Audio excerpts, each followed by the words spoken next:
তোমার আমল যে কখন বরবাদ হয়ে যাবে তুমি টেরও পাবে না। কত বড় ধমক দিয়েছেন আল্লাহ সুবহানাহু ওয়া তাআলা।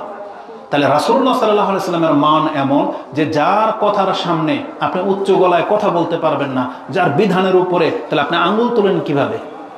রাসূলুল্লাহ সাল্লাল্লাহু আলাইহি সাল্লামের সুন্নাহর ক্ষেত্রে যেটা রাসূল থেকে প্রমাণিত হয়ে গেছে, আপনি সেই জায়গায় আপনার ইমামকে কিভাবে প্রাধান্য দেন? তাহলে ভয় করতে হবে আপনাকে যে আপনার আমলগুলো কিন্তু বরবাদ হয়ে যাবে। এই জন্য বলা হয়েছে যে বিদআতীদের কর্ম কবুল হয় না, বরবাদ হয়ে যাবে। কারণ আল্লাহ সুবহানাহু ওয়া তাআলা বলেছেন যেটা আমি করিনি, রাসূল বলেছেন, তাহলে সেটা আল্লাহ সুবহানাহু ওয়া তাআলা কি করবেন? ছুঁড়ে ফেলে দিবেন, ফারাদ্দু, সেটা মারদুদ, প্রত্যাখ্যাত, আল্লাহ রাসূল সাল্লাল্লাহু আলাইহি ওয়াসাল্লাম বলেছেন। এই জন্যই বলেছেন, কারণ আমল বরবাদ হয়ে যায় যদি রাসূল সাল্লাল্লাহু আলাইহি ওয়াসাল্লামের উপরে কেউ যেতে চায়। তো কথা বলার ক্ষেত্রে আদব রক্ষা করে চলতে হবে। এটা কিন্তু অধিকাংশ মানুষ আল্লাহ এবং তার রাসূলের ক্ষেত্রে সেটাকে হয়তো আপনি গুরুত্বের সাথে নিচ্ছেন না। এটা কিন্তু ধর্মীয় ব্যাপার, আপনাকে এটাকে অবশ্যই গুরুত্বের সাথে নিতে হবে। একজন ব্যক্তি যদি কথা হিসাব কিতাব করে না বলে, আদব রক্ষা করে না বলে, তার কত বড় ক্ষতি হতে পারে এই সম্পর্কে একটা হাদিস নিয়ে নেন, যে হাদিসটি ইমাম বুখারী এবং মুসলিম কোট করেছেন।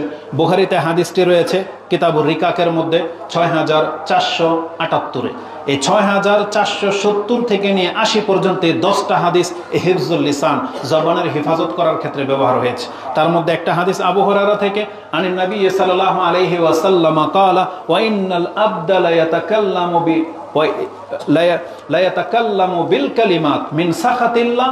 কত বান্দা এমন আছে যে মুখ থেকে এমন একটা জুমলা, এমন একটা কথা উচ্চারণ করলো যেই কথাতে আল্লাহকে একেবারে নাখোশ করে দিল, অসন্তুষ্টি করে দিল।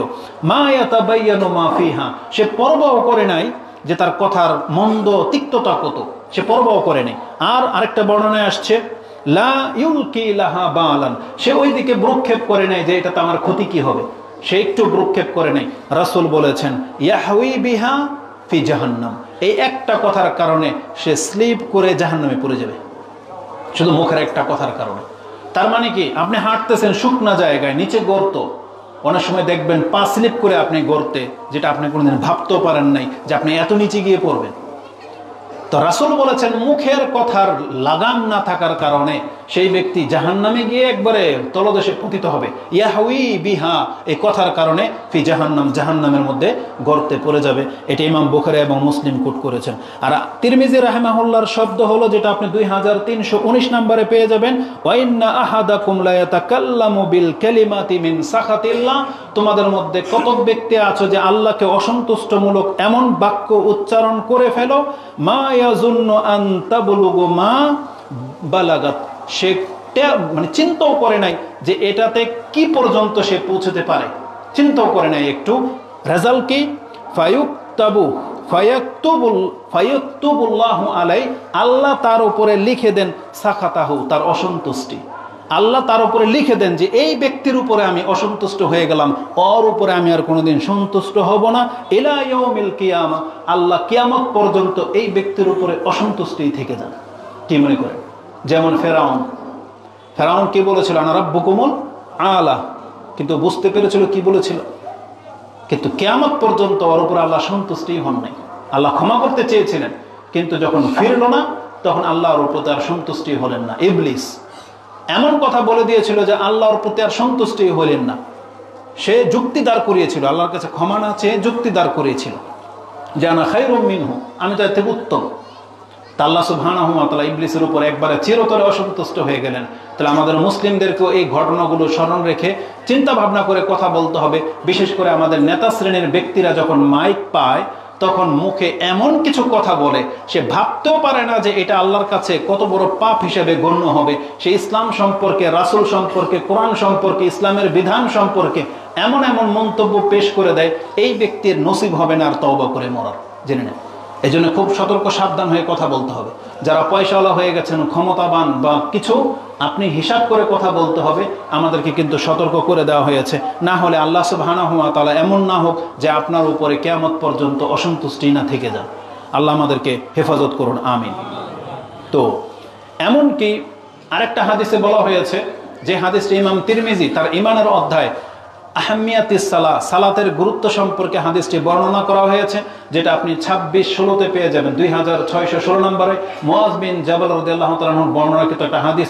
সবার শেষে রাসূলুল্লাহ সাল্লাল্লাহু আলাইহি ওয়াসাল্লাম তাকে বললেন, আলা আদুল্লুক আলা উখবিরুকা বিমালাকি যালিকা কুল্লি, একজন ব্যক্তি পরিপূর্ণ ইসলাম পালন করে জান্নাতে চলে যাবে, কিন্তু আমি কি তোমাকে এমন একটা কথা বলবো না যেই ঘটনাটা ঘটলে তার জান্নাতে যাওয়া দুষ্কর হয়ে যাবে? যেমন গুড়ে পানি ঢেলে দেওয়ার মতো। আমরা বলি না যে গুড়ে পানি ঢেলে দেওয়া, বা আপনার পুরো মেহনতের উপরে পানি ঢেলে দেওয়া, মানে আপনি এক কদম শুধু দিলেই জান্নাত, কিন্তু আটকে গেলেন, জাহান্নামে যেতে হলো আপনাকে কোনো একটা কারণে। এমন একটা বিষয়কে বলবো না? বলছে বালা ইয়া রাসূলুল্লাহ, অবশ্যই বলবেন যে আমি এত মেহনত করলাম জান্নাত পাওয়ার জন্য, আর সব বিফলে যাবে, এমন কি ব্যাপার আছে? তখন মুআজ বিন জাবল বলতেছেন যে ফা আখাযা বিলিসানিহি, রাসূল তার জিহ্বাটাকে টেনে ধরলেন এবং বললেন কুফু আলাইকা হাযা, তোমার এই জিহ্বাটাকে তুমি সংযত রাখো, কারণ এটা এত মারাত্মক জিনিস। তোমার এই জিহ্বা এমন একটা বাক্য উচ্চারণ করে দেবে যে তোমার জীবনের সমস্ত আমল বরবাদ হয়ে যেতে পারে। বলছে কুফু আলাইকা হাযা। তখন ভয় পেয়ে মুআজ বিন জাবল বলতেছেন যে ইয়া রাসূলুল্লাহ আইন্না লা মুআখাযুনা বিমা নাতাকাল্লামু আও বিমা নাতাকাল্লামু বিহি, আমরা আমাদের মুখ থেকে যে কথা বলি এটার জন্য আমাদেরকে ধরা হবে?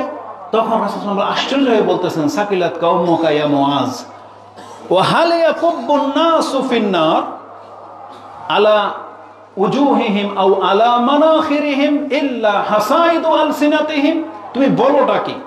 একজন ব্যক্তিকে মুখের ভরে অথবা উল্টো করে জাহান্নামে ফেলা হবে, এটা যদি মুখের কারণে না হয় তাহলে আর কোন অপরাধের কারণে করা হবে?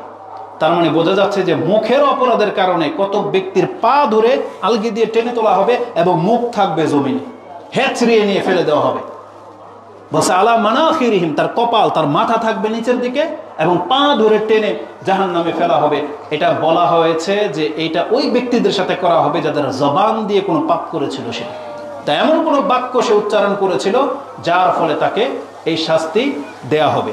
তো রাসূলুল্লাহ সাল্লাল্লাহু আলাইহি ওয়াসাল্লাম থেকে এই হাদিসটি ইমাম তিরমিজি 2616 এবং ইবনে মাজাতে আপনি 3973 পেয়ে যাবেন। তাহলে আমি বোঝাতে চেয়েছি ইসলামিক আদব রক্ষা করার গুরুত্ব কত মারাত্মক হতে পারে, যেখানে কথা বলা সম্পর্কে এতটা কঠিন ব্যাপার রয়েছে, কিন্তু আমরা সেগুলোকে প্রক্ষেপ করতেছি না।